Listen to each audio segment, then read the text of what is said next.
was dark, maintained for the brightness from my laptop screen as I browsed through Craigslist's countless listings. I quickly looked over the common options, such as electronics, furniture, and odd jobs, until my eye fell upon something interesting. I had never seen a classified ad like the one I saw. Looking for daring people for a once-in-a-lifetime opportunity, the advertisement stated, "Are you willing to step into the unknown? If so, get in touch with me for more information." I was captivated by the mysterious message, so I clicked on the advertisement and emailed the address provided.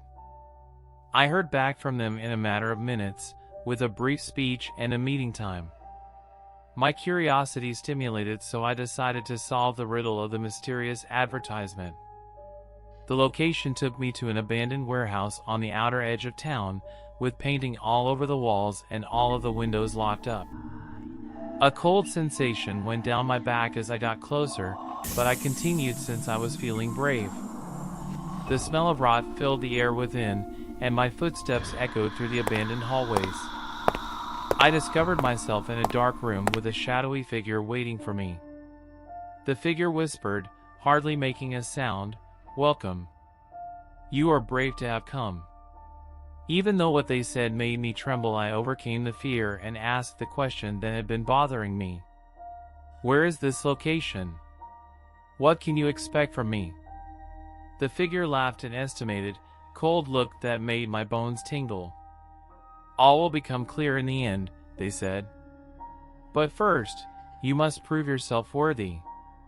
They then gave me a key and sent me in the direction of a door at the far end of the space. With my heart excitement, I grabbed the key and went up to the door, not knowing what was within. A feeling of fear overcame me as I twisted the key in the lock, but I forced the door open and walked into the dark corners beyond. I shivered with suspense as I searched for a light switch in the pitch-black room. When I finally found the switch, something out of a nightmare appeared in the room, lighted up in a sickly yellow color. The cages lined the walls, and inside each was someone or something unthinkable. When I recognized the truth, my blood ran cold. The figure had brought me here to play a sick game in which my life and death were on the line. I was overcome with panic as I tried to find a way out, but the doors were securely shut, and the figure was watching from the shadows with deadly eyes. With no other choice, I continued, fighting the increasing fear that threatened to take over me with every steps. I was aware that I needed to find a way out of this abandoned spot in order to survive the horrors that awaited me. But even as I looked for a way out, I couldn't get rid of the feeling that someone was watching me, that someone was watching everything I did and was just waiting for the right opportunity to attack. Then, just when I thought I could take it no more, I discovered a secret tunnel hidden behind a falling wall. I pushed through the small gap, pushing forward with a determination that let the chilly night air get to me. Screams echoed throughout the warehouse as I ran into the night, a terrifying reminder of the crimes I had left behind. I also realized that the horror was far from completed and that the real terror of the listed ad would follow me for the rest of my life, even if I had escaped with my life.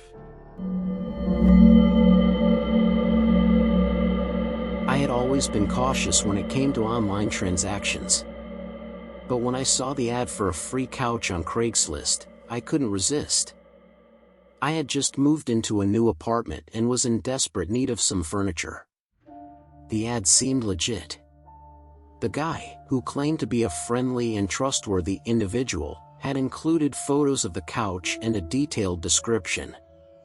He even offered to deliver it to my doorstep for free. I sent him a message, and we arranged to meet at my apartment the next day. As I waited for him to arrive, I felt a sense of excitement. I was getting a free couch. What could possibly go wrong? When the doorbell rang, I opened the door to find a guy who looked nothing like his profile picture. He was tall and lanky, with a sinister grin spreading across his face. "Hey, I'm Steve," he said, his voice dripping with malice. "I'm here to deliver your couch." I felt a sense of unease as he wheeled the couch into my apartment.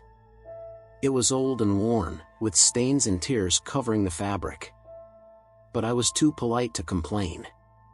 As Steve left, I couldn't shake off the feeling that something was off. The couch seemed to loom over me, its presence making me feel uneasy. And then, I started to notice strange things. The couch would move on its own, and I would hear whispers coming from it at night. I tried to ignore it, but I couldn't shake off the feeling that something was watching me. One night, I decided to investigate. I searched the couch for any hidden compartments or secret messages. And what I found was shocking. A small note, hidden in the cushions, read, "You'll never be safe." I knew then that I had made a terrible mistake. Steve was not just a friendly guy giving away a free couch. He was a monster, a predator who had been preying on unsuspecting victims like me. I tried to get rid of the couch, but it was too late. Steve had already installed a hidden camera in my apartment, and he was watching my every move. I was trapped, and I knew I had to get out of there fast. I packed my bags and made a run for it, not stopping until I was far, far away from that apartment and that creepy couch. I never looked back, never dared to. But I know that Steve is still out there, waiting for his next victim. And I know that I'll never forget the day I made the mistake of trusting him. I learned a valuable lesson that day. Never trust someone you meet online, and never take something for free without knowing the consequences. As I settled into my new apartment, I couldn't shake off the feeling of unease. I knew that Steve was still out there, watching and waiting. And I knew that I had to be careful, always looking over my shoulder, waiting for him to strike again. But I was determined to move on, to forget about the couch and the terror it had brought into my life. I was determined to start fresh, to leave the past behind. And so, I began to rebuild my life, to create a new sense of normalcy. I made new friends, got a new job, and started to feel like myself again. But the memory of the couch and Steve's sinister grin never left me. It was a constant reminder of the dangers of online transactions and the importance of being cautious. As the days turned into weeks, and the weeks turned into months, I started to feel a sense of peace.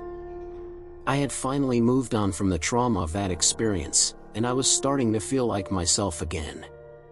But then, one day, I received a package in the mail.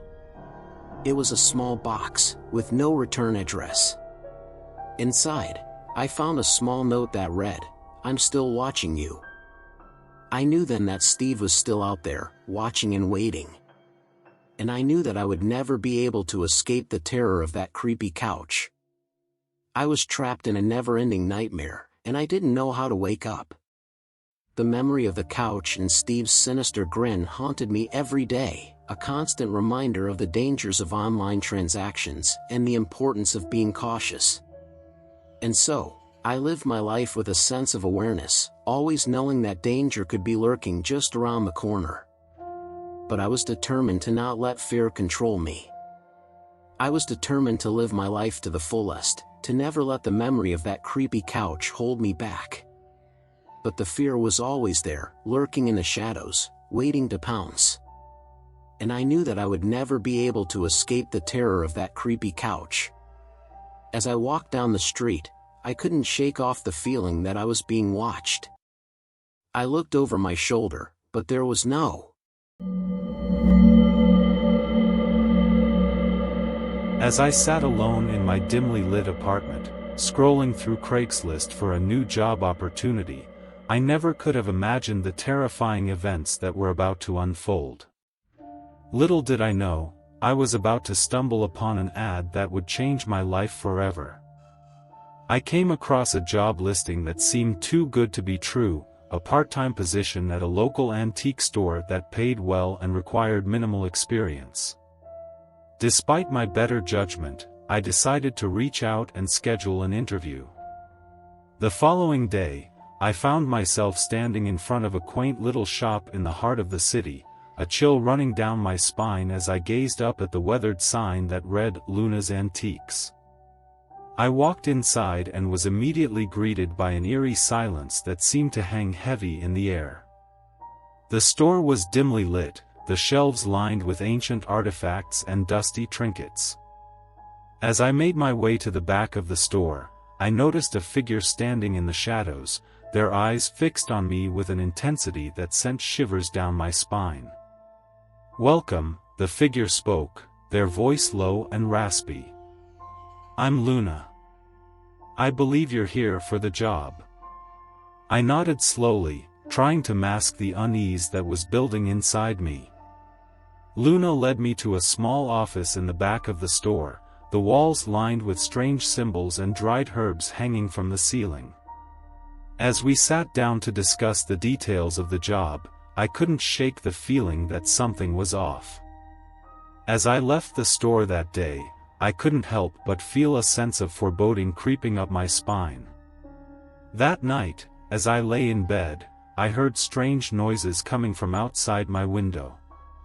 When I peered outside, I saw a shadowy figure lurking in the darkness, their eyes glowing with an unnatural light. I tossed and turned, haunted by nightmares of the antique shop and its mysterious owner. I tried to shake off the fear that gripped me, but it seemed to seep into every corner of my mind, whispering dark secrets and urging me to return to Luna's antiques. Against my better judgment, I found myself back at the store the following day, the familiar sense of dread washing over me as I stepped inside. Luna was waiting for me, a twisted smile playing on their lips as they beckoned me to follow them to the back room. "We have a special task for you," Luna said, their voice dripping with malice. "We need you to retrieve a cursed artifact from the basement." I wanted to run, to flee from that sinister place and never look back, but something compelled me to stay. I descended into the basement, the air growing cold and the shadows closing in around me.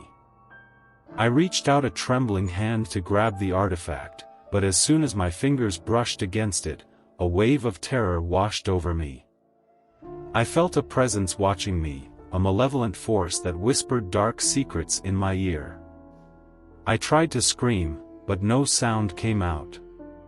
I was trapped in a nightmare from which I could not wake.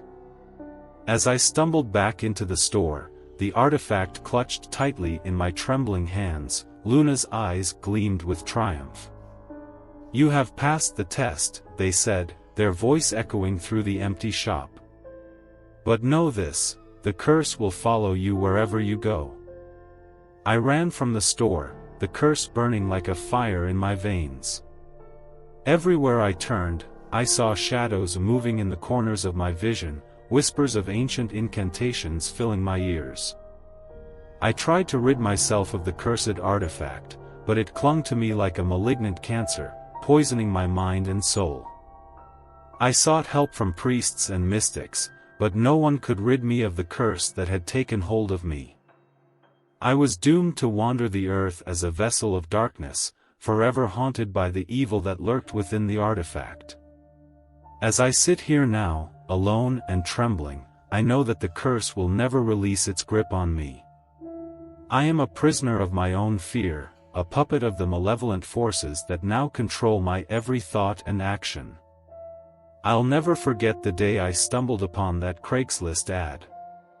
It was a day that changed my life forever, a day that taught me to always trust my instincts. As I drove away from the house, I couldn't shake off the feeling of dread. I knew I had to tell someone about Steve and his creepy house.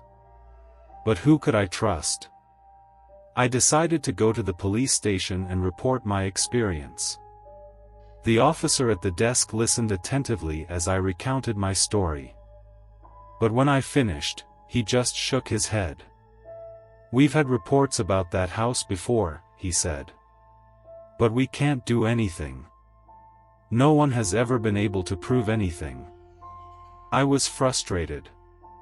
I knew what I had experienced was real. But I also knew I had to be careful. Steve was still out there, and I didn't want to be his next victim. I started to research the house and its history. I discovered that it had been built in the 1800s and had a reputation for being haunted. But I also found out that Steve was not the only one who had lived there. There were reports of other people who had disappeared after living in the house. I knew then that I had to get to the bottom of the mystery. I started to investigate further, talking to neighbors and searching for clues. And what I found was shocking. Steve was not just a creepy guy who liked to play mind games. He was a monster, a predator who had been preying on unsuspecting victims for years. And the house was his trap, his playground. I was lucky to have escaped. But I knew I had to make sure that no one else fell into his trap. So I kept investigating, gathering evidence and building a case against Steve. And finally, after months of work, I was able to bring him to justice. He was arrested and charged with multiple counts of kidnapping and assault. As I watched him being led away in handcuffs, I felt a sense of relief. I had done it. I had stopped him from hurting anyone else. But as I turned to leave, I heard a faint whisper in my ear. "You'll never be safe." I spun around, but there was no one there. Steve was gone, but his legacy lived on. And I knew I would always have to be looking over my shoulder, waiting for him to strike again.